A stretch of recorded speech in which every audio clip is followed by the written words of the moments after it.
Meu nome é Luan Trevisan, sejam bem-vindos ao Ponto Cego Financeiro, onde a economia deixa de ser um mistério. E no vídeo de hoje vamos fazer a leitura comentada, por assim dizer, na verdade um resumo, a minha interpretação, do capítulo 3 das 6 lições de Ludwig von Mises. Foram 6 palestras na Argentina e adivinha, essa é a palestra 3 que trata o tema intervencionismo. O porquê que quando o governo interfere na economia, o resultado é desastroso. Por mais que as intenções sejam boas, o inferno está cheio de boas intenções. Então, sempre que o governo intervém nos preços, o resultado acaba sendo o contrário.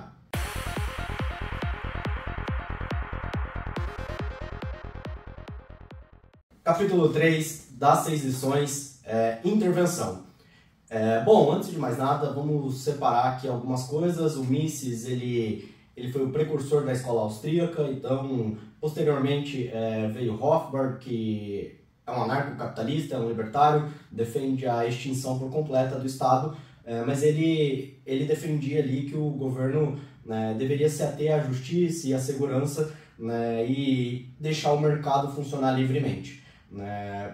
Por ter essa visão, quando ele trata-se de intervencionismo, eu não estou falando de empresas mistas, ou seja, uma Petrobras da vida, uma estatal. Não, o Mises no livro ele não se refere a isso como intervenção. Ele fala que sempre que o Estado tenta empreender, isso será nocivo, a empresa tende a dar prejuízo, ela não consegue entender o sistema de preços, e agir de acordo com os incentivos de mercado.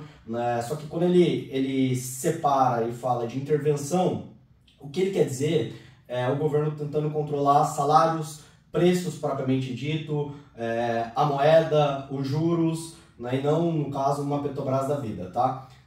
Bom, vamos lá. Começando pelo preço de aluguéis em Nova York. O governo, na boa intenção, como sempre, ele tentou controlar os preços de aluguéis em Nova York. E o que a gente vê é que, basicamente, isso desincentiva, como o mercado imobiliário acaba não tendo retorno, rentabilidade, você trava ali com a mão de obra, trava com os investimentos, trava novas moradias, porque não é rentável, então as pessoas não vão construir. Ao não construir, quem trabalha na construção civil não tem emprego, e também você não tem manutenção desses imóveis, porque, poxa, é um gasto, é um investimento, e se o aluguel está travado aqui embaixo, para que eu vou gastar o meu capital, que eu posso alocar em outra coisa, para reformar esse imóvel? Sempre que o governo tenta controlar, isso vai trazer um incentivo perverso, vai trazer distorções de preço. Quando o governo ele tenta intervir, por mais que seja por mais que a intenção seja boa, sei lá, no mercado de leite, que ele cita, sempre vai haver desequilíbrio de mercado. Então, se ele trava o preço do leite lá embaixo, o que acontece é que esses produtores vão destinar sua produção para gado de corte, vão jogar fora a matéria-prima porque não compensa vender, ou vão vender só o mínimo, para que ele consiga ali pagar as contas, e manter a operação dele girando. Então, de toda forma, ou eu migro parcialmente, ou eu jogo fora minha matéria-prima, meu produto, ou então eu produzo no mínimo para que eu consiga pagar salários, vamos supor, de quem trabalha na minha produção. E ao realizar essas ações, a gente observa que a oferta do bem ela diminui. Então o preço ele dita a produção. Se o preço está baixo, a produção será baixa, e o resultado disso é uma escassez de produto.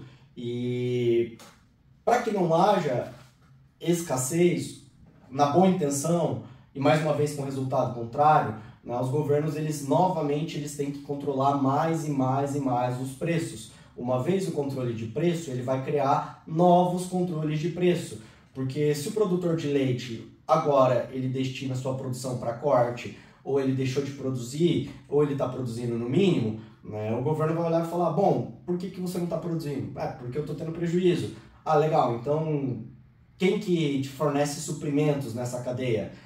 Alimentação, por exemplo, dos bovinos e das vaquinhas. Eu não consigo, porque tanto é imposto, tanto é salário. Salário é difícil mexer, porque regular salário para baixo, o governo dá um tiro no pé, literalmente, é uma medida muito impopular, então ele vai mexer na matéria-prima, ele vai forçar com que esses produtores da matéria-prima pro leite, também tenham o seu preço controlado, o seu preço reduzido, e o mesmo que aconteceu com o produtor final de leite vai acontecer agora com o produtor da matéria-prima. Ele vai dedicar suas terras não para fazer ração para os animais, mas agora para fazer qualquer outra coisa, onde ele tenha mais incentivo de mercado, onde ele possa ter lucro. Então, uma vez que eu controlei o preço do leite, eu tive uma diminuição na produção. E aí, para tentar equalizar e aumentar a produção, eu controlei a matéria-prima, controlei os insumos, eu controlei os preços das rações. E o mesmo que aconteceu com o leite vai acontecer aqui. Então você tem que ir retroagindo na cadeia, sempre controlando os preços, e a cada vez que eu controlo mais e mais os preços, maior será a inflação, maior será a escassez de produtos, e mais distorcido e maléfico será o próprio mercado. Então eu comentei sobre controle de preços, e o porquê que isso dá errado. Sobre o controle de aluguéis e qualquer paralelo com a canetada que houve nos aluguéis em Nova York com a Dilma, não é mera coincidência. A Dilma, ela soltou a caneta no crédito, na boa intenção, vamos dizer assim, vamos acreditar que é na boa intenção, para que todo mundo tivesse a Minha Casa Minha Vida. E mais uma vez ela falhou, porque, poxa, os juros ele é o resultado da oferta e demanda de poupança na economia. Quanto maior é a poupança, quanto mais indivíduos depositam seu dinheiro no banco, menor tende a ser os juros, então maior tende a ser os investimentos, porque com juros baratos os empresários vão pegar esse capital, ou as famílias, e vão empreender, e vão comprar sua casa, e por aí vai. Só que quando você controla os juros, o incentivo acaba sendo perverso. Foi o que aconteceu com a Dilma. Ela controlou os juros na caneta, mas ela não aumentou a poupança do brasileiro. Ao controlar os juros na caneta e não via mercado, que é o preço dos juros, oferta e demanda de poupança, quanta gente quer tomar o capital emprestado versus qual que é o tamanho da poupança da economia, o resultado ele sempre vai ser contrário. Faltou crédito na canetada da Dilma, e não só isso, além de faltar crédito, como aconteceu nos Estados Unidos em 2008, que o Fed, o Banco Central dos Estados Unidos, o Federal Reserve, ele controlou a alavancagem dos bancos, ele permitiu que os bancos se alavancassem mais e mais. Poxa, muita gente tem lá no filme A Grande Aposta, as mulheres que trabalhavam na boate tinha 3, 4, 5 hipotecas. Uma hora a bolha foi rompida e essas pessoas não conseguiram pagar os seus créditos hipotecários. Então, poxa, que triste, todo mundo tem que ter uma casa. Concordo, mas que isso venha via aumento de produtividade, aumento de poupança e não via caneta. Porque assim como em 2008 e no Brasil, durante a canetada da Dilma, o resultado de um controle de juros, ele gera falta de crédito na economia. E por outro lado, a mulher da boate, a hora que a bolha não conseguiu pagar suas contas, ficou endividada. O mesmo aconteceu com a Minha Casa Minha Vida. Muita gente teve que devolver sua casa, muita gente perdeu seus bens, ficou extremamente endividada, porque infelizmente elas não deveriam ter tomado aquele crédito. Por mais que a intenção seja boa de, poxa, a pessoa ela precisa de uma casa, o resultado é que travou a economia pela falta de crédito, e além de ter travado a economia, essa pessoa, quando a bolha foi rompida, ela não conseguiu pagar seu financiamento, então ela ficou sem casa e endividada. O cenário que era ruim ficou ainda pior. E, de novo, controle de capitais, controle de mercado, ele sempre dá errado. Um outro exemplo é a própria Argentina. O governo, ao tentar evitar a fuga de capital, porque ele controlava muito a economia, ele passou a controlar o câmbio. E aí o argentino ele começou a dormir embaixo de dólares. Porque se ele colocasse esse dólar no sistema financeiro, o governo iria editar qual que é o valor desse dólar, o dólar oficial controlado pelo governo da Argentina. que obviamente não corresponde ao preço do dólar. Então, agora, ao invés de cambistas, você tem traficantes, pessoas que circulam dólar e troca diretamente, peer-to-peer, né? Se eu quero dólar, o governo fala que vale tanto, eu sei que não vale tanto, né? Eu não vou querer naquele dólar do governo, eu vou querer o dólar livre. E aí eu vou comprar de alguém que antes era um trader de câmbio, agora a pessoa é basicamente um traficante de dólar. Isso aconteceu na Argentina, faltou dólar no mercado financeiro, ao faltar dólar nos bancos, no sistema financeiro, de novo, você tem menor poupança para os bancos, menor poupança, você tem a falta de crédito, e aí é o looping, falta investimentos e trava toda a economia. Isso aconteceu na Argentina. E do contrário, a recíproca é verdadeira. O Milei esses dias argumentou que, poxa, os argentinos que reclamam dos sonegadores é porque eles foram ineficientes, né, em fazer aquilo que eles deveriam ter feito, que é proteger suas famílias, que é basicamente sonegar. Segundo o Milei, não sou eu, tá? Segundo o Milei. E ele falou que os dólares podem entrar no sistema bancário sem nenhuma justificativa, ou seja, né, o dinheiro que não passou pelos olhos do governo pode entrar no sistema bancário. Foram tantos anos que os argentinos controlaram o mercado de câmbio que o argentino passou a trocar o colchão dele por um colchão de dólar. E aí travou toda a economia. E agora o que o Milei está falando, olha, não precisa me explicar isso aí. Pode colocar o teu dinheiro sem nenhuma explicativa à vontade no sistema bancário. Agora a gente não tem mais um mercado paralelo de dólar. Acabou com o spread cambial, que era basicamente a diferença entre o dólar controlado pelo governo e o dólar do que eles chamam que é o dólar paralelo, né? Ao reingressar esses dólares debaixo do colchão, é o que a gente está vivendo na Argentina nesse momento, né, você tem um aumento de crédito. Um aumento de crédito, você tem um aumento de número de empresas, porque as pessoas estão tomando crédito para empreender. Você tem um aumento na construção civil, porque agora as pessoas têm acesso a crédito para comprar uma casa e acesso a um financiamento imobiliário. Mas ainda, a Argentina vai ser uma beleza porque a economia dela já está basicamente em dólar.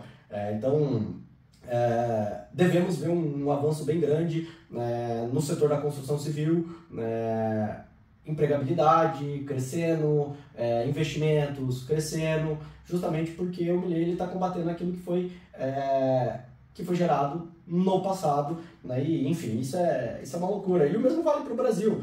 O controle de preços, vamos controlar aqui e aí dá errado, como o exemplo do leite, você tem que controlar o cara que vende a ração e aí dá errado. Você tem que controlar o cara que vende matéria-prima agora para o cara que vende a ração. Isso só vai se arrastando, a intenção é boa, que todo mundo tenha alimentos, mas na prática o que acontece é que haverá uma corrida desenfreada, a galera trocando preço diariamente no mercado, porque a depreciação da moeda, numa medida extrema, vai levar a uma inflação absurda, e a inflação é papo para a parte 4, para a quarta palestra de Mises, não vou entrar tanto aqui, mas foi o que aconteceu no Brasil. A gente teve em 86 Cruzado, em 87 o Plano Bresser, em 89 o Plano Verão, Vera Verão, e, bom, a gente só foi ter o real, propriamente dito, em 1994, com mais independência, mais uma vez, provando todo o ponto de Mises,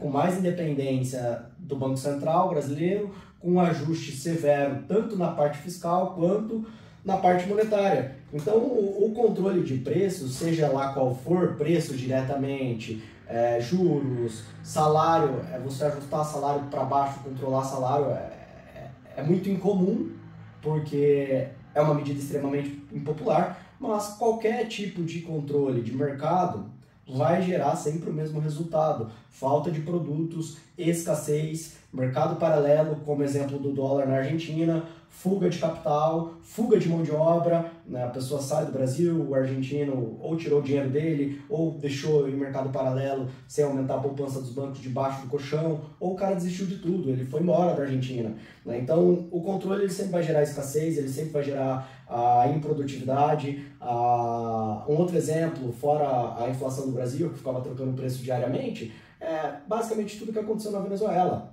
Aquelas imagens de prateleira vazia, né? Poxa, tem entrevista de cubanos que moram no Brasil, eles relatando que o supermercado não tinha nada.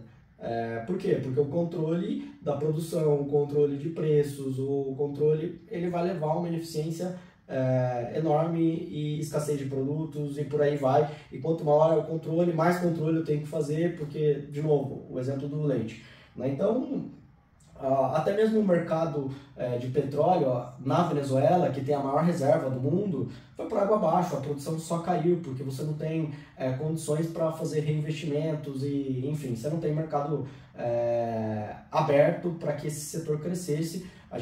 Nós vimos o mercado de petróleo crescer, né, ao longo das últimas décadas, e na Venezuela reduzir, mesmo eles tendo um dos melhores petróleos e a maior reserva do mundo. É isso. E por fim, o Mises ele fala sobre o Império Romano, né? O imperador romano ele tentou controlar a moeda, espertinho. Acho que a moeda era prata, algo assim, ele começou a misturar com cobre, reduzir ali cerca de 10% da quantidade de prata da moeda misturando com cobre, para tornar a moeda mais barata.